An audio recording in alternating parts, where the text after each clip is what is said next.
Digital ration card বিতরণ হলো ত্রিপুরা কাঞ্চনমালায়।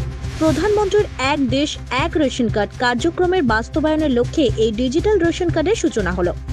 গোলাঘাটে বিধানসভার অন্তর্গত কাঞ্চনমালা ৩ নম্বর রেশন দোকানে খাদ্য দপ্তরের তরফ থেকে দেওয়া ডিজিটাল রেশন কার্ডের বিতরণী কার্যক্রম সম্পন্ন হয়।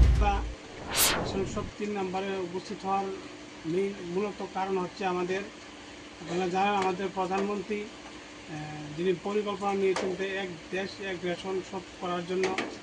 তো সেই উদ্দেশ্যে আমাদের এই ত্রিপুরা রাজ্যের খাদ্য দপ্তরের যে রেশন শপগুলি আছে সেখানে সেই রেশন কার্ডগুলি আমাদের পিভিসি কার্ডে রূপান্তরিত করা হয়েছে এবং যে কার্ডগুলি আমাদের কেওয়াইসি সম্পন্ন হয়েছে সেই কার্ডগুলিতে আমরা পিভিসি কার্ডে ডিজিটাল রেশন কার্ডে পরিণত হয়েছে। তো সেই ডিজিটাল রেশন কার্ডে পরিণত হওয়ার পর আমাদের হুগলি যে ফুড সেকশন সেখান থেকে হয়ে আমাদের এই রেশন শপে এসেছে। তো আমরা এগুলি সর্বসাধারণ যারা ক্রেতা ভোক্তা আছে তাদের হাতে তুলে দেওয়া। কাঞ্চনমালা গ্রামে এই প্রথম মানুষ ডিজিটাল রেশন কার্ডের সুবিধা অর্জন করলো। এই ডিজিটাল রেশন কার্ড বিতরণী কার্যক্রমে কাঞ্চনমালা বাজারের ৩ নম্বর রেশন দোকানে উপস্থিত ছিলেন ডুকলি আরডি ব্লকের ভাইস চেয়ারম্যান কিশোর ঘোষ, কাঞ্চনমালা গ্রাম পঞ্চায়েত প্রধান রাজেশ দাস সহ রেশন ডিলার সঞ্জয় রায়। এই কার্যক্রমে ৩ নম্বর রেশন দোকান থেকে এপিএল, অন্তোদয় এবং পিজি কার্ড তুলে দেওয়া হয় রেশন কার্ড হোল্ডারদের হাতে। যদিও এই ডিজিটাল রেশন কার্ড হোল্ডার রাখা হয়েছে মহিলাদের। এই ডিজিটাল রেশন কার্ড বিতরণ শেষে ভাইস চেয়ারম্যান কিশোর ঘোষ জানিয়েছেন, এই ডিজিটাল রেশন কার্ডের মাধ্যমে ভোক্তারা ত্রিপুরার যে কোনো রেশন দোকান থেকে তাদের রেশন সামগ্রী নিতে পারবেন। এই ডিজিটাল রেশন কার্ডটি সম্পূর্ণ অনলাইন রেশন কার্ড।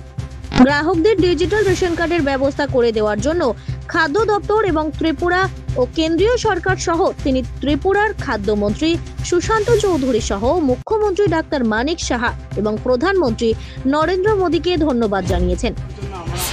এখানে কাঞ্চনমালা গ্রাম পঞ্চায়েতের প্রধান এবং আমি এবং এই রেশন শপের যিনি মালিক তিনিও আছেন, তার জন্য আমরা এখানে মিলিত হয়েছি এবং এই রেশন কার্ডগুলি যাদের কেওয়াইসি সম্পন্ন হয়েছে তাদেরকে দেওয়া হয়েছে এবং অন্য যারা পায়নি তাদের হতাশার কোনো কারণ নেই। তারা কেওয়াইসি সম্পন্ন করার পর তাদেরকেও দেওয়া হবে এবং এই যে ডিজিটাল রেশন কার্ড, সেই রেশন কার্ডের একটা সুবিধা হচ্ছে আমাদের এই রেশন কার্ডগুলির মাধ্যমে আমাদের ভোক্তারা এই রাজ্যের যে কোনো রেশন শপ থেকে তাদের রেশন সামগ্রী ক্রয় করতে পারবেন। এই যে একটা সুবিধা, তার জন্য আমরা আমাদের রাজ্যের যিনি মন্ত্রী যাদের এই ডিজিটাল রেশন কার্ড আসেনি তাদের হতাশাগ্রস্ত হওয়ার কোনো কারণ নেই, কেননা যারা কেওয়াইসি সম্পন্ন করেছে তাদের এই ডিজিটাল রেশন কার্ড এসেছে এবং বাকিরা কেওয়াইসি করার পর তাদের হাতেও এই ডিজিটাল রেশন কার্ড তুলে দেওয়া হবে। ত্রিপুরা থেকে বিক্রম কর্মকারের রিপোর্ট, জেলার বার্তা।